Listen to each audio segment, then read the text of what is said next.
Games can sometimes cause a lot of controversy and arguments over their contents. Many games that we know and played today, such as the Grand Theft Auto series, the Call of Duty series, and especially the Manhunt series, have all come under a huge controversy, some attracting more media attention than the others.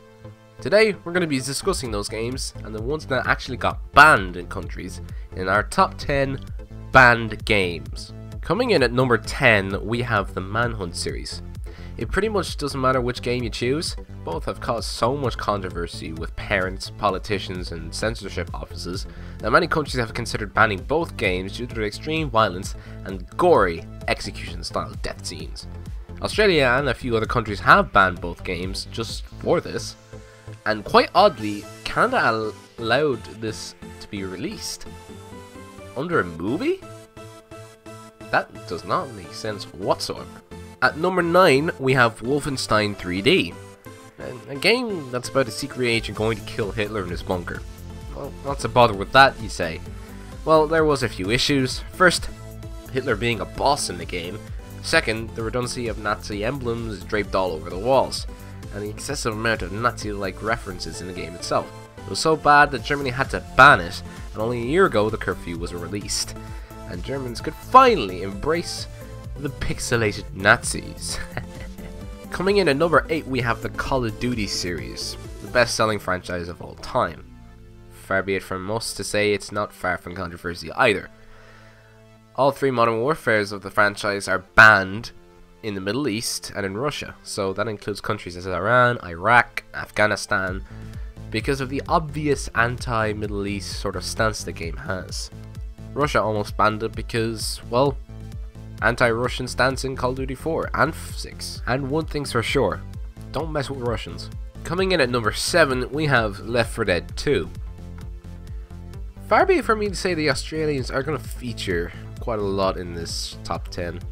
They don't like this game either. They banned Left 4 Dead 2 and then recalled it due to an update by Valve to make it sort of Aussie friendly, which meant really a no guts no blood mod being added to the game.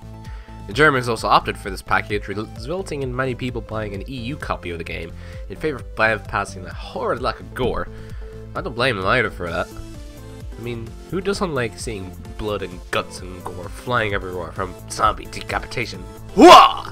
At number 6, we've got the Grand Theft Auto series. Again, Aussies banned this one and then later lifted it, but other countries followed suit. The Middle East, Indonesia, South Korea, Thailand, and Brazil, to name but a few, have banned the complete series due to its excessive lifelike violence, nudity, and the sex, especially in, apparently, San Andreas and its hot coffee controversy, which we'll be getting to later in this top 10. God, Rockstar cannot get off this list for the life of them. At number 5, we have Custer's Revenge, an old game dating back to, let's say, the old Atari consoles. It involved General Custer and a naked Indian woman tied to a pole. If you dodged the incoming arrows, you could have your way with her, which caused uproar at a time where stuff like PEGI didn't exist, so games were not regulated as much as they were today. This kind of uproar brought about the likes of PEGI and other rating companies to regulate games and to keep them sort of on a strap. Coming in at number 4, we have Mortal Kombat. Mortal Kombat was a very fun arcade game when it first came out, but some had a few quibbles about it. In the first edition of the game, it featured the ripping off of spines, the kicking off of heads, and the mega punch to a gory death below. People didn't like it, causing Germany and Brazil to ban the game on such grounds. Later, a more friendly version was released with these things omitted. But why do everybody get so upset over these kind of things? Come on! Come on! At number 3, we have everybody's favorite car-killing, slice-chopping, hack-sawing game, Carmageddon. A car derby game that was all about running over people in style, watching their bodies fly into the air.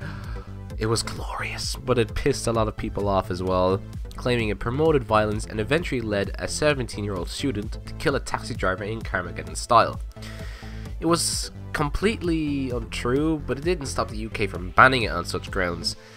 It's just, god damn it. God damn it. Coming up in the runner spot of number 2, we have the Bully Scholarship Edition. Another game that Rockstar landed themselves in hot water, but for not the conventional reasons. They landed themselves in hot water due to the pretense of bisexual and lesbian/gay relationships taking place inside the game, as part of the storyline.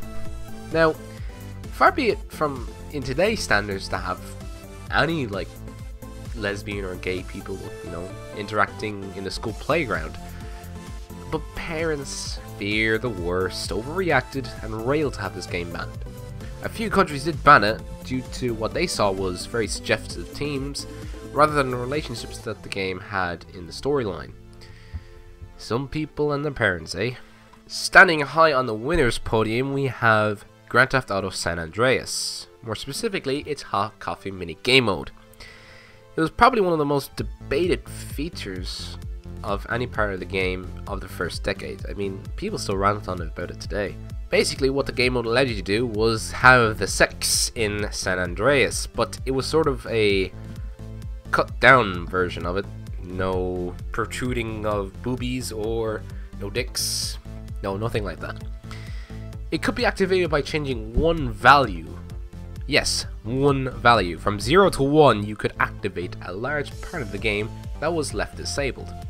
Rockstar got quick wind of this and totally denied of any knowledge of this game mode ever existing.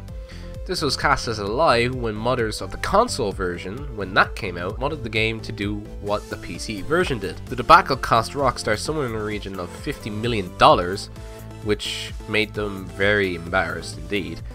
Halfway through the lawsuits, Rockstar got rid of the modding support for the original version in favor of having a clean game that would appease the angry mobs. That didn't stop the modders though, and within months, the game mode was back in there.